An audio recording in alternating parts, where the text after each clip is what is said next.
जय मां विंध्यवासिनी। प्रिय साथियों, मैं ज्योतिर्विद आशुतोष पांडे आज आपके सामने प्रस्तुत हुआ हूँ एक ऐसे विषय पे जिससे आप ये जान सकेंगे कि कोरोना रूपी महामारी प्राकृतिक आपदा है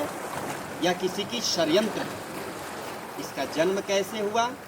व इसकी समाप्ति कब तक होगी। मित्रों, मैं आपको बताना चाहता हूँ कि प्रत्येक ग्रहों का अपना अपना कार्य क्षेत्र है। देव गुरु बृहस्पति जो जीवों का प्रतिनिधित्व करते हैं, मतलब देव गुरु बृहस्पति का पूर्व में नाम जीव ही था, जो ब्रह्मा जी के मानस पौत्र हैं, और महादेव के आशीर्वाद से इनका नाम बृहस्पति रूप में प्रसिद्ध हुआ। और जब इस जीव यानी बृहस्पति के घर में अर्थात धनु राशि में बृहस्पति शनि केतु एक साथ गोचर करने लगे अक्टूबर 2019 में, जिसे आप ऋषिकेश पंचांग में भी देख सकते हैं, तो मैं आपको बताना चाहता हूं कि बृहस्पति यानी जीव, शनि असाध्य रोगों का कारक ग्रह, केतु विषाणु जनित रोगों का कारक ग्रह। और जब विषाणु जनित रोगों का कारक ग्रह केतु, असाध्य रोगों का कारक ग्रह शनि जीव यानी बृहस्पति के साथ बृहस्पति के घर में ही गोचर करने लगे,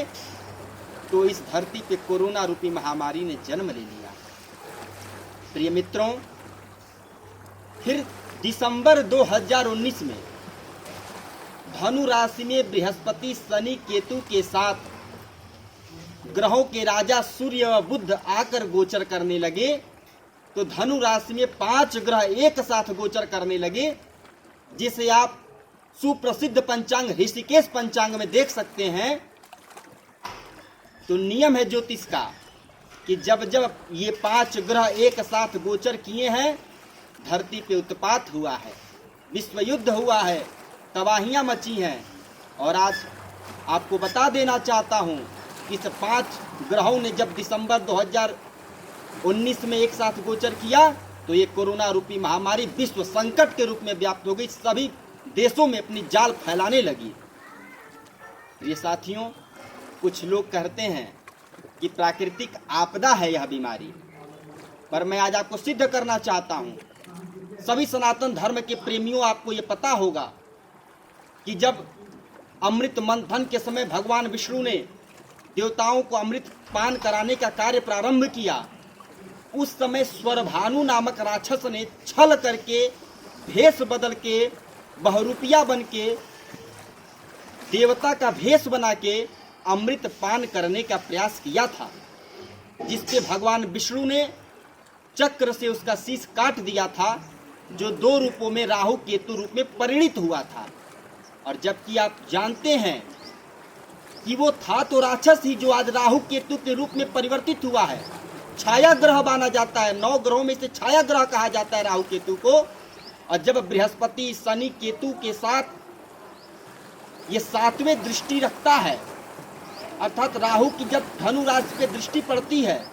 जहां बाद में दिसंबर में बृहस्पति शनि केतु के साथ सूर्य बुध भी आ जाते हैं, तो आप स्वयं जान सकते हैं कि राहु रूपी छलिया की जब जीव पे दृष्टि पड़ती है, बृहस्पति पे दृष्टि पड़ती है, जहां पहले से शनि केतु ऑलरेडी मौजूद है, तो मैं 101% डंके की चोट पे कहता हूं, चैलेंज के साथ कहता हूं, ये कोरोना रूपी महामारी कोई आपदा नहीं है, प्राकृतिक षड्यंत्र है, षड्यंत्र। प्रिय महानुभाव, अब आप ये जानना चाहेंगे कि आखिर ये समाप्त कब तक होगा। प्रिय साथियों, मैं कहना चाहूँगा, ये महामारी कभी पूर्ण रूप से समाप्त होने वाली नहीं है। जैसे कि पहले टीबी, मलेरिया, हैजा इत्यादि रोग बहुतायत होते थे, बाद में दवा के कारण इसे नियंत्रित किया गया, आज भी कहीं कहीं इसे देखने को मिल जाता है। ठीक उसी प्रकार से सितंबर के अंत में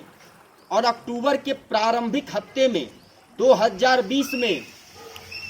इसी वर्ष, जब केतु ग्रह जीव को छोड़ के यानी धनु राशि को छोड़ के वृश्चिक राशि में प्रवेश कर जाएंगे, और बृहस्पति ग्रह भी मार्गी हो जाएंगे, शनि ग्रह भी मार्गी हो जाएंगे, तो आप स्वयं समझ सकते हैं कि जब जीव यानी बृहस्पति को केतु छोड़ के वृश्चिक राशि में चले जाएंगे, जो विषाणु जनित रोग के कारक होते हैं, शनि मार्गी हो जाएंगे, जो असाध्य रोगों के कारक होते हैं, तो मैं वचन देता हूं कि कोई न कोई दवा, कोई न कोई वैक्सीन इसकी अवश्य निकलेगी। जैसे कि मैं पहले भी भविष्यवाणी कर चुका हूं कि 8 दिसंबर 2020 तक कोरोना रूपी महामारी 95% नियंत्रित हो जाएगी। आप सभी घर पे रहें, सुरक्षित रहें। मेरी शुभकामना, मेरी मंगल कामना आपके साथ है। जय मां विंध्यवासिनी।